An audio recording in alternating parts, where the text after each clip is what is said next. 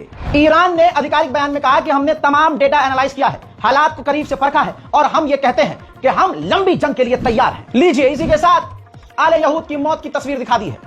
शाहिद 107 एक नया ईरान का ड्रोन जो अभी तक दुनिया ने देखा नहीं था, ईरान ने दिखा दिया है। ईरान के अंदर मूसाद के जासूसों पर ईरान अब कहर बरपा रहा है। गलियों, चौराहों, रेगिस्तानों, पहाड़ों और सड़कों पर ईरान जासूसों को, मूसाद को गिरफ्तार कर रहा है। मजेदार बात यह है, गिरफ्तार करके अगले 8 घंटे में लटका रहा है। अब तक का सबसे बड़ा बयान आ गया है ईरान का और बहुत खतरनाक धमकी है। इस पर ईरान की आलोचना भी हो रही है, लेकिन कहा जाता है जैसे को तैसा जवाब मिलना चाहिए। ईरान ने कहा कि अब तक हमने किसी सिविलियंस बिल्डिंग को डायरेक्ट हिट नहीं किया है, डायरेक्ट हिट नहीं किया है, लेकिन अगर जरूरत पड़ी तो इजराइल में कोई ऐसी जगह नहीं बचेगी जो सेफ हो। उधर रशिया ने आधिकारिक तौर पर ईरान का मुंह से साथ दिया है, जो कि ठीक भी है। काफी लोग मुंह से भी साथ नहीं दे रहे हैं। रशिया ने कहा कि ईरान अपना सेल्फ डिफेंस कर रहा है। उधर आईए कि चीफ ने डराने वाला बयान दिया, कहा कि इस्फहान में न्यूक्लियर प्रोग्राम पर जो इजराइल ने हमला किया है वहां से कुछ केमिकल्स लीक होने की खबर आ रही है। सुनिए इनका बयान। Based on the information available to the IAEA of a physical attack on the underground cascade hole containing part of the pilot fuel enrichment plant. Donald Trump ने कहा इजराइल जो कर रहा है सही कर रहा है, ईरान ने हमको मैसेज भेजा है, डी एस्केलेशन चाहता है, ईरान ये जंग जीत नहीं रहा है, बेहतर है कि ईरान डील कर ले, कहीं ऐसा ना हो कि बहुत देर हो जाए। हाँ, अबे नेपाल तो तेरी बात सीरियस लेता नहीं है, ईरान कद्दू लेगा तेरी बात सीरियस। मोहतरम हज़रात, जाते जाते एक बड़ा मैसेज और बड़ा अपडेट दे रहा हूं। आज की रात बहुत लंबी होने वाली है। वैसे तो 4 रात से मैं और मेरी टीम नहीं सोए हैं, यकीन कीजिए, हालत से आपको दिख रहा होगा। मुझे यकीन है कि हिंदुस्तान, पाकिस्तान, बांग्लादेश और दुनिया भर में ऐसे बहुत मुसलमान होंगे जो रात को सुकून से सो नहीं रहे होंगे, बार बार अपडेट के लिए परेशान होंगे। दोस्तों, आखिरी मैसेज ये दे रहा हूं, अभी अपडेट आया है कि ईरान आज इजराइल पर अब तक का सबसे बड़ा हमला प्लान कर रहा है। चलिए अब इंतजार कीजिएगा अपने इस छोटे भाई का। इंशाअल्लाह सबूत के साथ, फैक्ट के साथ, जेन्युइन खबर आपको मैं वक्त पर देता रहूंगा।